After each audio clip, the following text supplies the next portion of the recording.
Okay, I think we are now streaming live.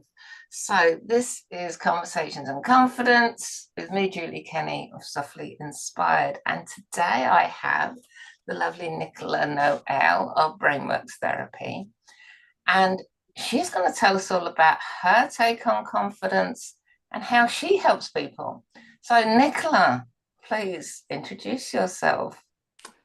Good morning, Julie, or good afternoon or good evening, whenever they're watching it. So, Julie, I want to ask you a question first. Have you ever woke up feeling more exhausted than you went to bed? Or have you ever spent time being quite irritable and snapping at people and second guessing yourself and drowning in shoulds? And does that just not make you tired? Yeah. Because a lot of people say that's tiredness, it's fatigue. It's not. It's burnout in a blazer. So I'm Nicola Noel, the founder of Brainworks Therapy. I'm a specialist psychiatric nurse, solution focused hypnotherapist, and transformational coach. And I'm your go to for mental rewiring. So I help high achieving women go from chaos to calm, mastering their emotions, building unshakable resilience, and taking back control of their lives. And I think one of the most important things for me is client feedback. And a client once told me that I see what others miss and I work in the cracks where trauma hides, where mindset crumbles, where no one else dares to go. And they arrived overwhelmed, stuck, silently screaming, and they leave feeling seen, heard, and like themselves again. So I know this is my calling when a woman said to me, "You're the first person who has made me feel like I wasn't broken." And for me, like, this is a game changer and it's a game changer towards confidence. Wow, that's really some amazing feedback, and I know you really do some powerful stuff. But you're talking about this resilience, and have you always been this confident? Have you always had that resilience? Definitely not always been this confident. Definitely haven't always had this resilience. So, my backstory, trigger warning for anybody watching, is childhood SA, domestic violence.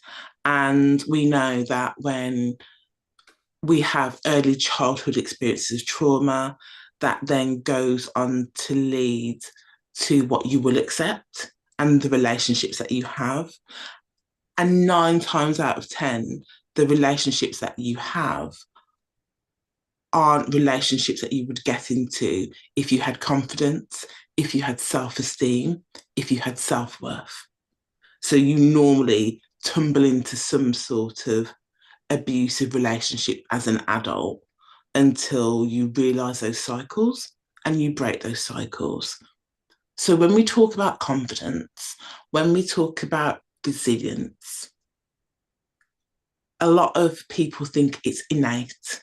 It's not innate, it's something that's built, it's repetition. That's that's quite powerful, and you clearly got a lot going on in that backstory. Yeah.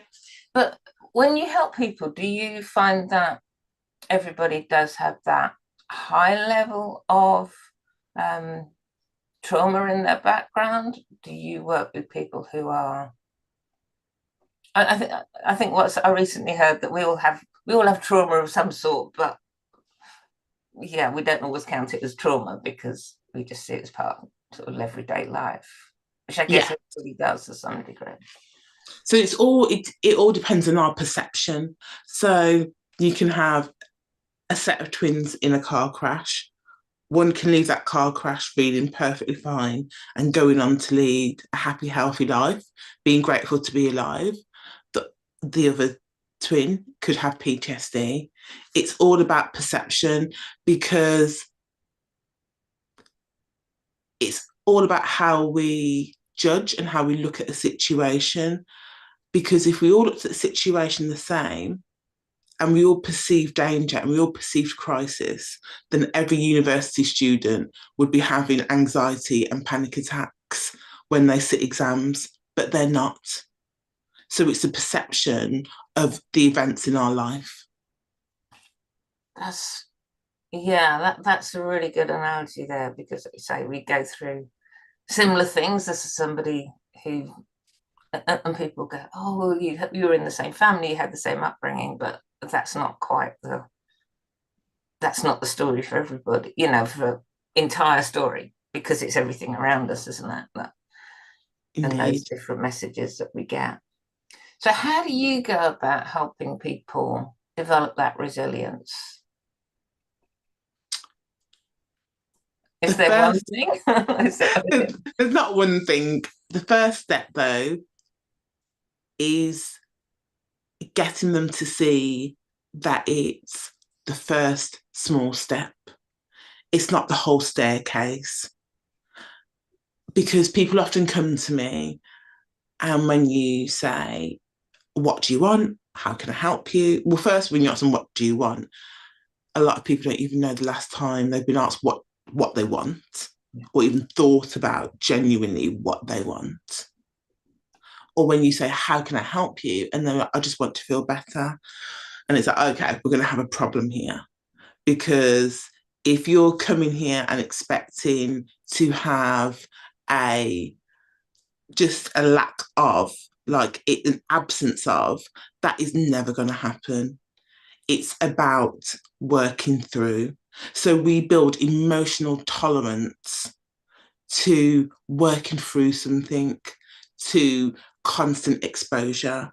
So if you want to become more resilient, if you want to become more confident, it's about making those tiny steps every day. It's about knocking that needle.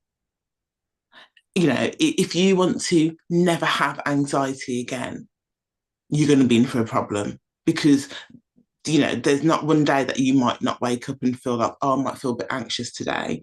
It's about having the tools to work through that.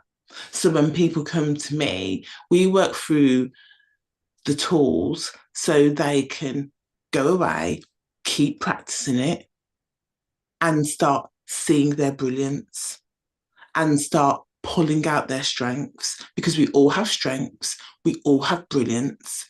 It's about working on that to pull it out so they see it, so it comes to the top of the pyramid. So they know they can face things and come out the other side. that's yeah, I love that thought about that. It is a continuous thing, isn't it? Because sometimes Yes.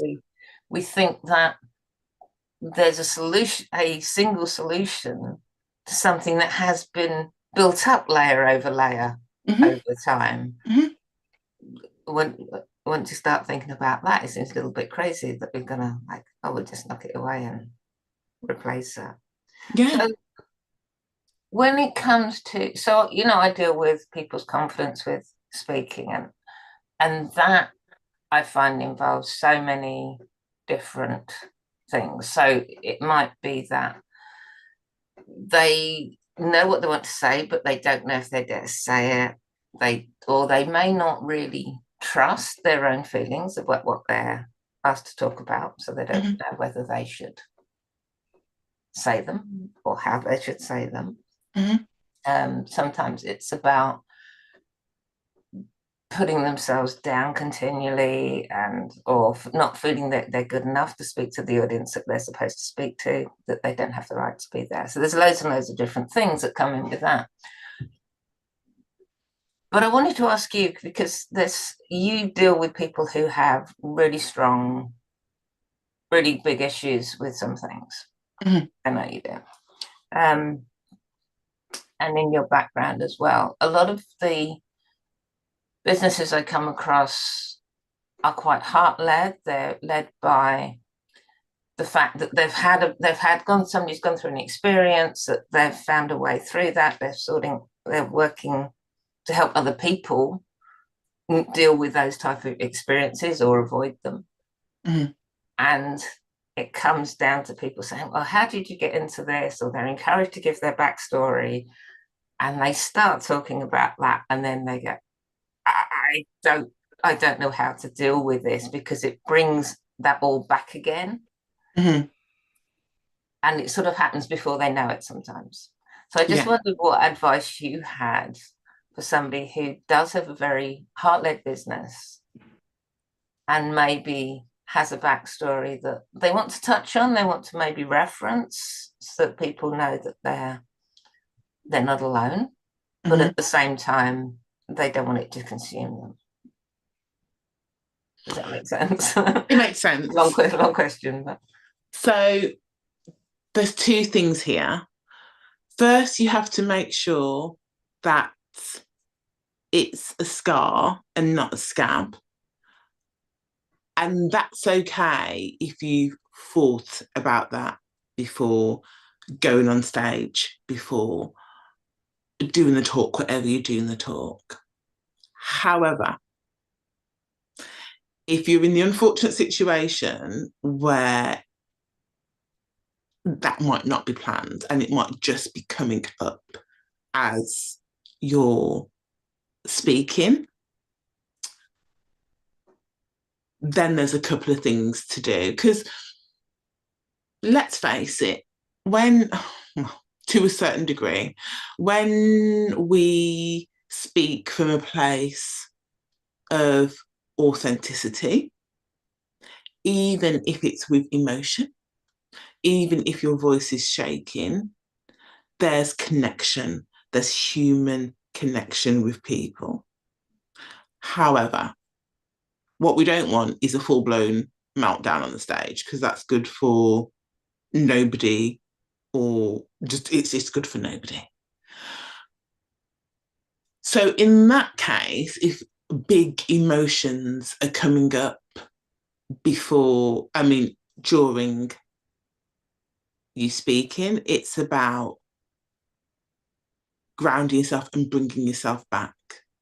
So it's centering yourself, it's concentrating on your breath, concentrating on saying those words slower.